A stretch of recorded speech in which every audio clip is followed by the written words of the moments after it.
ശ്യാമേ, നമ്മൾ വെറുതെ ഒച്ചയെടുത്താലും നമ്മൾ കാരണം മറ്റുള്ളവർ ഒച്ചയെടുത്താലും പേരുദോഷം വരുന്നത് നമുക്ക് തന്നെയായിരിക്കും. പ്രത്യേകിച്ച് ശാരദാമ്മ കൂടി ഇല്ലാത്ത സ്ഥിതിക്ക് ഈ വീട്ടിലെ കാര്യങ്ങളൊക്കെ നോക്കേണ്ടത് ശ്യാമ തന്നെയാ. വെറുതെ ആളുകളെ കൊണ്ട് എന്തെങ്കിലുമൊക്കെ എന്തിനാ ശ്യാമയെ പറയിപ്പിക്കുന്നേ? നിന്റെ മനസ്സിൽ എന്തൊക്കെയോ തെറ്റായ ചിന്തകൾ കടന്നുകൂടിയിട്ടുണ്ട്. അത് പക്ഷേ നിനക്ക് മാത്രം തോന്നുന്ന കാര്യങ്ങളാ. നിന്റെ തോന്നലുകൾ മറ്റുള്ളവരെ അടിച്ചേൽപ്പിക്കാൻ ശ്രമിക്കുമ്പോഴാണ് ഈ വീട്ടില് ശബ്ദം ഉയരുന്നത്. ശാന്തിജി, എനിക്ക് എന്നെ തന്നെ നിയന്ത്രിക്കാൻ പറ്റുന്നില്ല. പ്രത്യേകിച്ച് ആ കുഞ്ഞിനെ കാണുമ്പോ. ഞാൻ നിന്നെ കുറ്റപ്പെടുത്തിയതല്ല. ജീവിതമോ തെറ്റുകളൊക്കെ പറ്റാം. പക്ഷെ ആ തെറ്റുകളൊക്കെ മനസ്സിലാക്കി നമ്മുടെ ജീവിതം തിരിച്ചു പിടിക്കുമ്പോഴാ നമ്മൾ എവിടെയെങ്കിലും ജയിച്ചു എന്ന് നമുക്ക് തോന്നുന്നത്.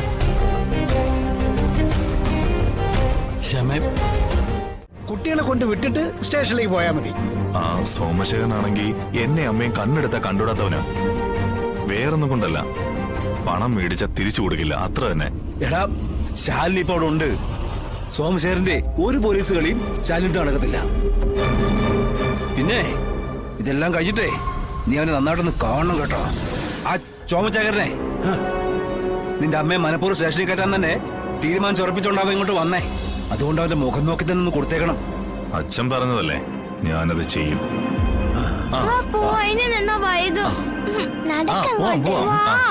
ഞാനിവരെ കൊണ്ടുവിട്ടിട്ട് സ്റ്റേഷനിലേക്ക് പൊക്കോളാം. എടാ മക്കളെ, എന്നാ പിന്നെ ഞാനോട് വരാം. ആ സോമശേഖരന്റെ അടുത്തേ എനിക്ക് 2 വാക്ക് പറയണം. അയ്യോ, അത് വേണ്ട സാറേ. അത് വേണ്ടച്ചാ, അയാളെ വേണ്ട രീതിയിൽ ഞാൻ കണ്ടോളാം. അച്ഛൻ വിഷമിക്കണ്ട. തിരിച്ചു വരുമ്പോ സത്യാമ്മ ഉണ്ടാവും എന്റെ ഒപ്പം. അങ്കിളെ, സത്യാമ്മയെ പോലീസ് പിടിച്ചു വെക്കോ? ഇല്ല മക്കളെ, ചെന്ന ഉടനെ അങ്കിൾ ഇറക്കിക്കൊണ്ടുവരും. പിന്നെ അമ്മയോടെ ഉണ്ടല്ലോ.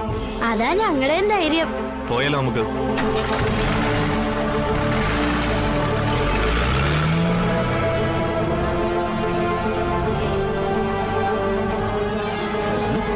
താനെന്തോടെ കുന്തം പിടിക്കാൻ പോലെ നിൽക്കുന്നേ?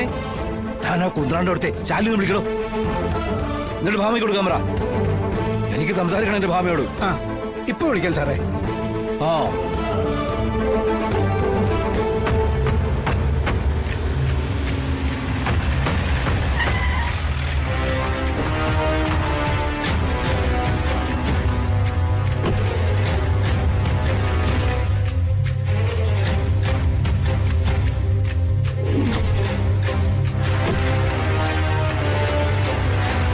കൊണ്ടുവാ.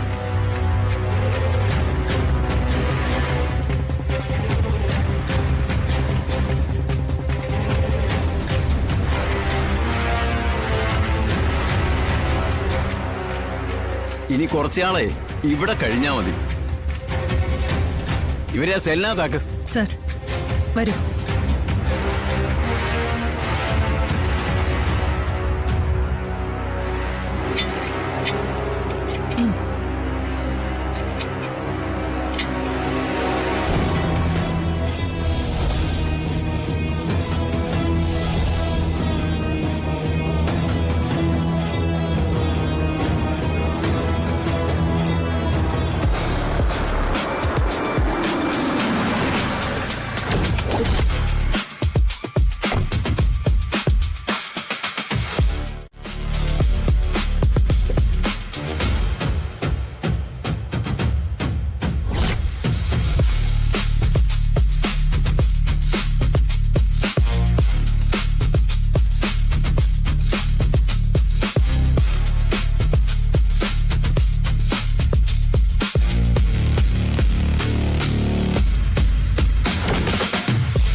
സത്യമേ, മോളെ.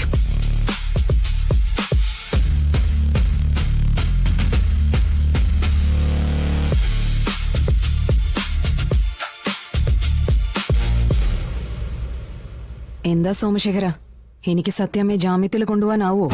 മാഡം, സത്യഭാമ നടത്തിയിരുന്ന പണമിടപാട് സ്ഥാപനത്തിന് ലൈസൻസ് ഇല്ല. അപ്പൊ ഇത്രയും നാളും സത്യഭാമ ചെയ്തുകൊണ്ടിരുന്നത് നാടിനെയും നാട്ടുകാരെയും വഞ്ചിക്കുകയായിരുന്നു. അതുകൊണ്ട് സ്റ്റേഷൻ ജാമ്യം കിട്ടില്ല. നാളെ കോടതിയിൽ ഹാജരാക്കും. ജാമ്യം അവിടെ നിന്ന് കിട്ടും. അതും തെളിവുകളെതിരാണെങ്കിൽ അതും പ്രയാസമായിരിക്കും. എഴുതി പിടിപ്പിക്കുന്നത് അതുപോലെ ആയിരിക്കും അല്ലേ? നിയമം പറയുന്ന വഴിയിലൂടെയാണ് മാഡം ഞാൻ സഞ്ചരിക്കുന്നത്. എന്നെ തെറ്റിദ്ധരിക്കരുത്. ഒരു തെറ്റിദ്ധാരണയില്ല. സോമശേഖരന്റെ വഴിയിലൂടെ തന്നെ സഞ്ചരിച്ചോ. ഞാൻ എനിക്കറിയാവുന്ന വഴികളിലൂടെയും സഞ്ചരിച്ചോളാം.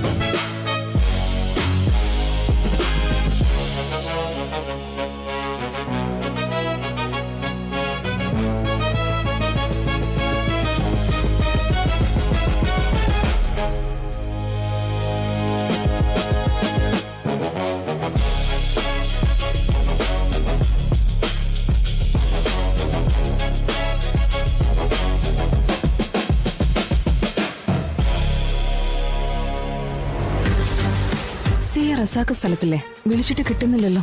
റസാഖ് സാർ ഇല്ല മാഡം. പൂനെയിൽ ഒരു കേസ് അന്വേഷണത്തിന് പോയിരിക്കുക.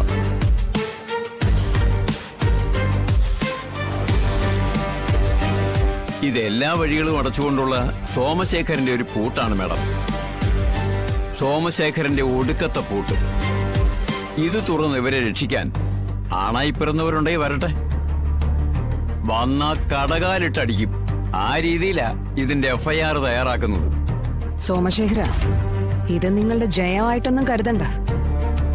തനിക്കിനി കലികാലമാ. തന്നെ ഓടലോടെ വിഴുങ്ങാൻ പാകത്തിനുള്ളവര് ഈ ഭൂമിയിലുണ്ടെന്ന് താൻ ഓർത്തോ.